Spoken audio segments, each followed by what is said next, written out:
everyone. Thank you so much for coming. I'm Yasmin Jill. I'm playing the role of Priscilla, so I'm playing Ruth's best friend. And I'm just very excited po to be here because it's my first ever teleserye. And very close to my heart din po itong project na to. So I hope na you continue watching it po. So ayun lang.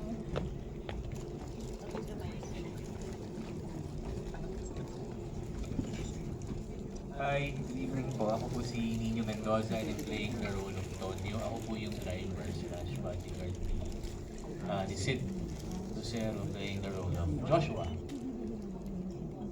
Ay, hindi ko narinig. Sorry, I'm very thankful for the opportunity po and sana po supportahan niyo po my best friend. Napakaganda po nitong series na po ito. Maraming salamat. Hello po, I'm Daytona. I play as Barbara. As you can see naman po kanina, lagi po siyang galit. And then ko na-realize na ang challenging din is lagi kang galit kahit medyo sanay naman na ako in real life. Pero ayun, so abangan niyo pa po. Thank you. Good evening, everybody. I am Jay Acosta playing Francesca sa my best friend, Eman. Ako po yung girlfriend ni Dwayne, ni Kit Thompson po. So, abangan niyo po ang aming love story / quarrel po. Thank you. Hello everyone, I'm Edison Dios and I'll be playing Matthew De Jesus Burcho. Joke lang. Ako po si Aaron dito and ina-idol ko lang yung si Cho. And ayun, abangan niyo pa yung kinakalabasan ng My Best Friend Ever. Hi guys, ako po si Kit Thompson. I'll be playing Dwayne dito. Isa pong kriminal na police.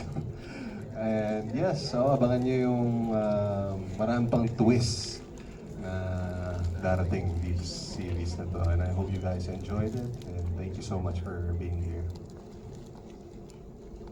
Hello everybody, good evening. My name is Sid Lucero and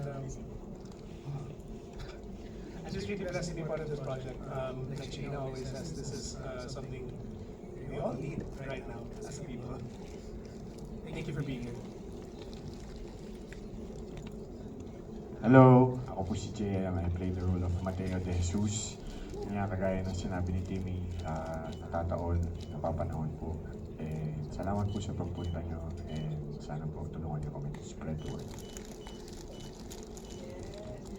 Yan. And of course, si Ruth, do you want to say something? Tapos sa ba, sinabi mo na kanina. Yung po ulit, si Shaina po. Si Shainan. Gusto ko po sana mag-artista.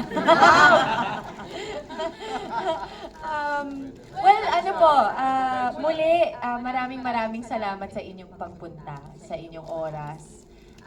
Sana po na-appreciate niyo po ang aming pinagtatrabahuan. Pero syempre, ibibigay ko rin ng credit sa aming mga leaders, sa aming captain, si Direk Derek at si Direk Jerome. Yes. And speaking of that, may natanggap na tayong questions from our friends from the press. First up is from Naz Tavares. Direk Jerome, this is for you. Magiging ang episodic daw po ba ito? Will it have guests? And si Eman ba ay isang tao lang all throughout? Pwede na po ba sagutin lahat yun?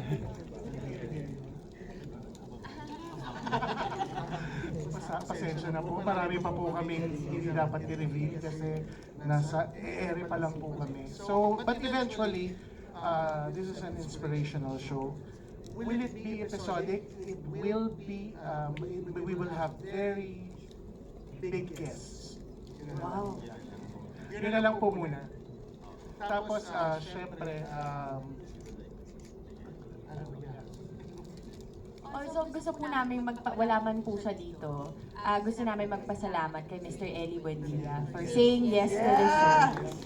If I'm not mistaken, is this his first Yes. teleserye? Yes. Kaya nung nalaman po namin, dahil Diyos ko, ilang Eman na po ang iniisip namin. Sana hindi namin mahanap si Eman. So finally po nung nag-yes po siya, we were all very happy. And ako po bilang isang fangirl ay syempre tuwang-tuwa. Yun po. And go ahead, Julian.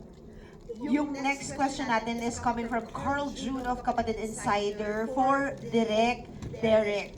Paano nabuo itong project na ito at ano pang pwede ba naming abangan sa mga susunod pang episodes?